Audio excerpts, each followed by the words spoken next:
Good evening, Mount Tabor families, and welcome to our annual Title III meeting. The purpose of this video is to make sure that our families whose students are receiving English language development services have an overview of our program here at Mount Tabor and the services available, and to make sure that you guys know what our responsibilities are under Title III. Let me be the first to welcome you. I'm Miss Arnold. I am currently the principal at Mt Tabor Middle School, and you can always find me after this meeting or at any point at the email address you see on the screen, tarnold3@pps.net. I'm also super thankful that we are working through this tonight with the help and support of our amazing ELD teacher, Miss Shannon Andrews. She has been a huge support for this program and for your students, and I'm sure for you as well. And so I want to make sure that we thank and acknowledge her off the bat for her amazing work. Today we have several things that we expect that you'll be able to learn by the end of this presentation. First of all is the reasons for identifying your child as an English learner and placing them in an ESL program and what those benefits are. I also think you'll be able to learn what your child's level of English proficiency is or what it means and how that determination was made. And you'll also be able to learn a little bit about the methods of instruction that will be used in your child's English language program. You can also expect to learn how the ESL program will meet the educational strengths and needs of your student, how it will help your child learn English and meet the academic achievement standards of all students in our building, and explain what the exit requirements are when your student no longer needs ESL services. Of course, it's always important to know that what your parental rights are under the Every Student Succeeds Act. So Title III and its purpose is really to make sure that English learners, otherwise known as ELs, attain English language proficiency and meet state academic standards in all of their content areas. And we receive federal funding that comes back to the state and at the district level to help us accomplish these goals. There are several objectives for Title III. The first is, of course, to make sure that students attain English proficiency and that they achieve at high levels in core academic subjects like language arts, math, social studies, science. It also, one of the objectives is to make sure that high quality language instruction and educational programs are created and that we employ highly qualified teachers like Miss Andrews in those programs. And of course, this is our role as a good school as well, as to make sure that we promote parental and community participation in all of these aspects. When you think about Portland Public Schools in general, it's important to know that we serve approximately 49,000 students across the district. And of those, 3,564 are English language learners. That makes up about 7.2% of our entire PPS student population. You'll notice that when materials come out, they are typically translated into 5 partner languages, and those are Spanish, Vietnamese, Chinese, Somali, and Russian, because those are the most common languages in our community. At Mt Tabor Middle School specifically, we serve approximately 725 students in a given year. And currently, in the 2020-2021 school year, our English learners make up approximately 4% of our school population. Just like the district numbers, our most common languages are Spanish, Vietnamese, Chinese, Somali, and Russian. And we do provide and work to make sure that families have access to translation services when meeting with teachers to get more information about their students and their progress. Students are identified as potential English learners when they first enroll with Portland Public Schools.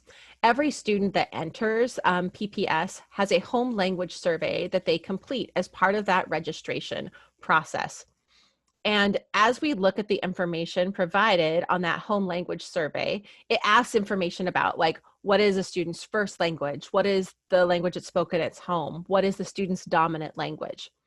And if the family answers at any point other than English, the student is typically tested for eligibility for the ESL program. And we use a test called the ELPA 21 to determine their level of English proficiency. During COVID, things have been a little bit different. That is because our schools have been closed and students have not been able to come in and be assessed using the ELPA 21 measure. And so as a result, we have been identifying students solely through the use of the language use survey as they come into the district. So those students who are identified during this process are referred to as remotely identified English learners. These individual students don't have permanent English learner status, and they will be tested once it is safe to do so, and we can have students back into the building to take such assessments. And then we'll look at adjusting their status at that point. So that's a little bit different than what typically happens when students initially enroll when we're in the building. If your child is identified for ESL services, you will be notified of that. We at PPS have to provide a letter of notification within 30 days of that testing taking place. That letter includes for you, the parent, information on your student's eligibility, the test results that we received, and the program that we offer at the specific school. It also includes information on your ability to decline or waive services in the ESL department, because ultimately your child's education is in your hands. It also gives you information about who you can contact if you have questions about the process or the results or what this means for your child's schedule or their educational time in PPS. And of course, we'll make sure that that letter is translated into the 5 major languages. It is also our job as a school to make sure that we are making every effort possible to ensure that we have interpretation and translation services for your families as well. Some languages, there definitely are limited numbers of interpreters available, but we certainly do our best to make sure we get requests in a timely basis, because we believe that it is the most responsible and equitable thing to make sure that all of our families have access to materials and to meetings using their home spoken language. The amount of time that your student will spend in English language classes really depends. And the ELL programs, students progress at their own pace, just like learning happens at their own pace. And according to research, that could typically take anywhere from 5 to 7 years to acquire academic English skills. Students, ultimately, our hope is that they will be able to exit ESL, and there are certain things that need to be in place for that to happen. Typically in January or February, all of our ESL students take a standardized state test called the ELPA 21. ELPA stands for English Language Proficiency Assessment, and we usually administer those in the building. They take a little bit of time to go through with students, and they're pretty comprehensive. There are 3 different levels of proficiency that the ELPA gives us results in. So students can either be measured as an emerging bilingual, progressing, or proficient. Proficient is the top score, and that is the score that we're looking for students to achieve, so that it indicates to us that they're ready to exit the ESL program. Once a student exits ESL, it doesn't mean that our responsibility to serving them stops. They will continue to be monitored for 4 years. That means we're going to be looking at their test scores, their grades, and making sure that they are academically ready and that their English is where it needs to be so that they can be successful in their classes. When your child exits the program as a result of those ELPA 21 scores, you will receive a letter, and you will receive a letter every year to let you know where your child is in regards to their progress in acquiring English and on that ELPA 21 test. And they will continue to be monitored for 4 years to make sure they continue to make strong academic progress. But you will know about what happens as we move through. Here at Mt Tabor Middle School specifically, we have 3 different class periods that are dedicated to our English language development class. These are pull-out classes, meaning that they take the place of one of your students' elective course offerings, and they meet with our amazing Miss Shannon Andrews to provide really targeted and specific instruction, depending on what your student's level of English proficiency happens to be. At Mount Tabor, we call this, it's called sheltered instruction. So that means that they are in classes with other English language learners. Currently this year, those classes take place in periods 1, 2, and 3 across the day.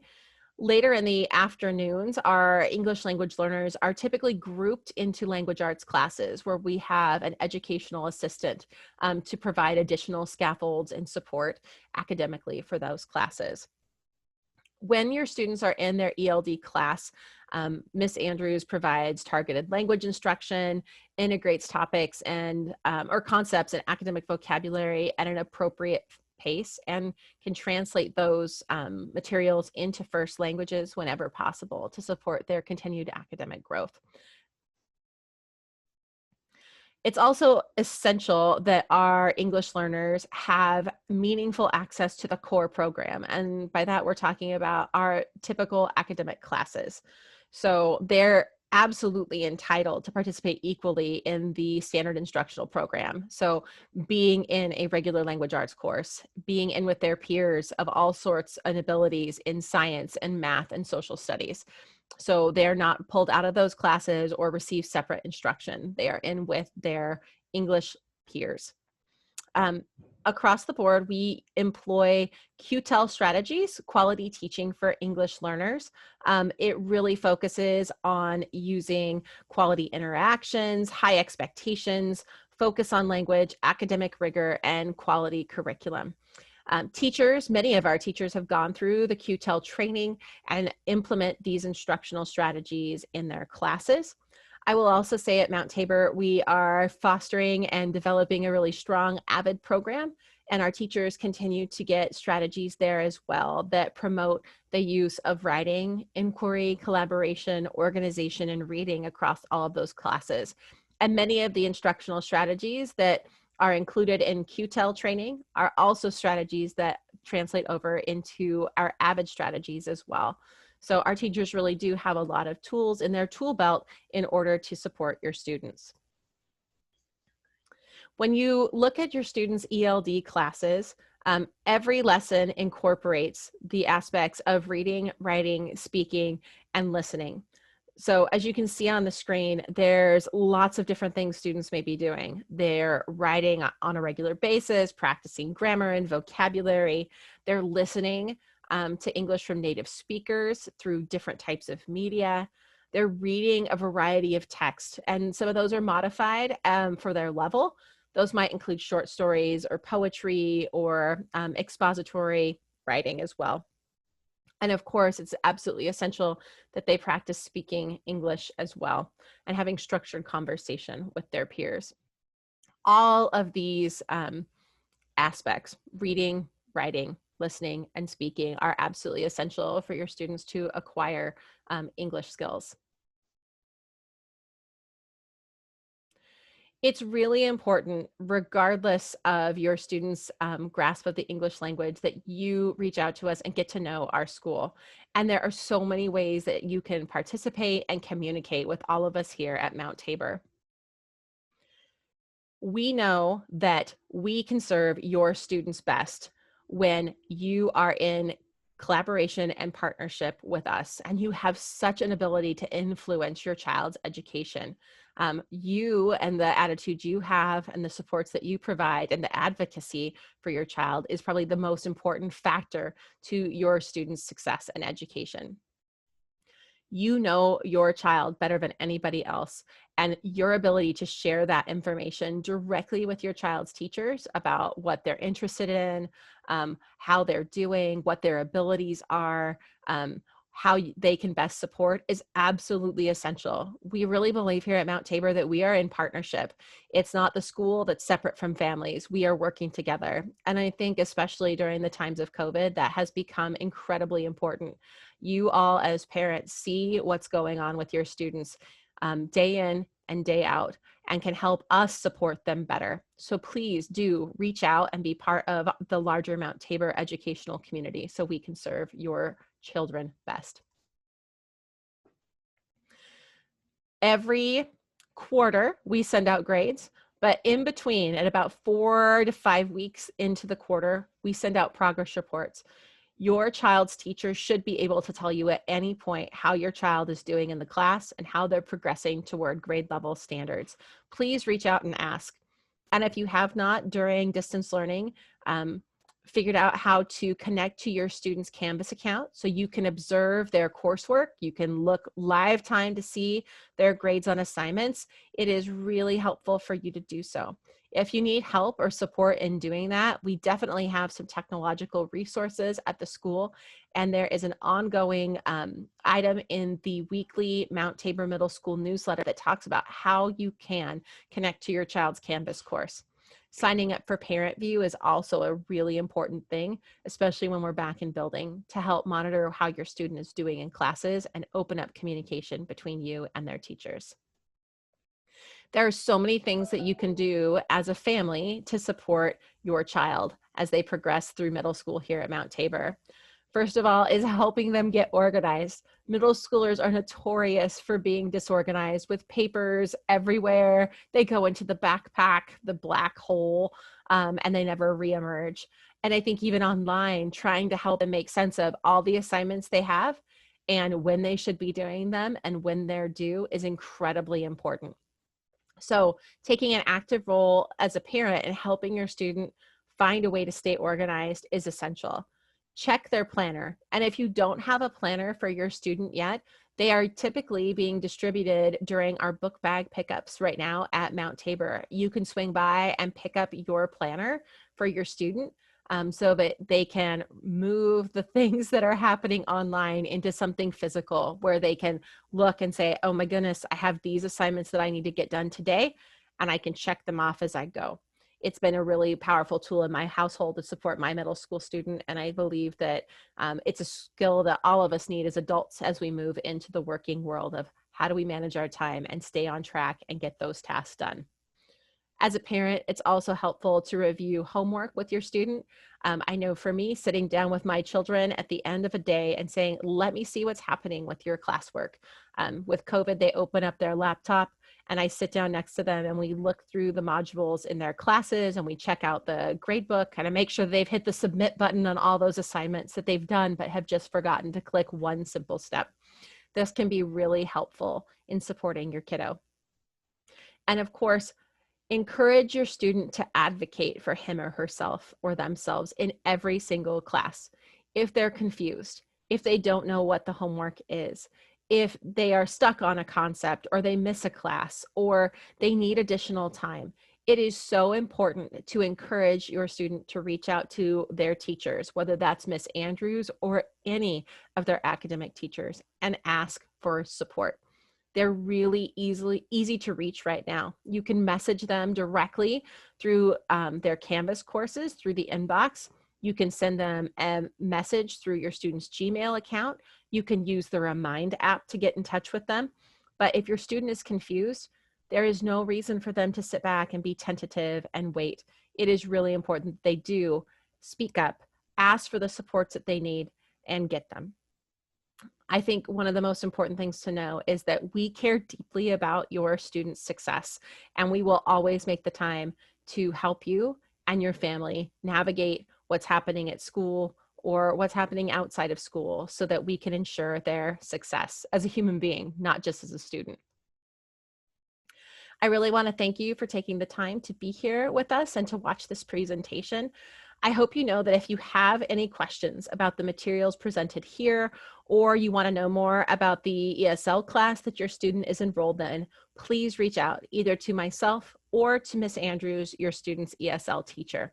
We really look forward to serving you this year and getting to know your kids and watching their English language bloom. Thank you so much for your time and for being part of this amazing community at Mt Tabor. I hope you have a great day.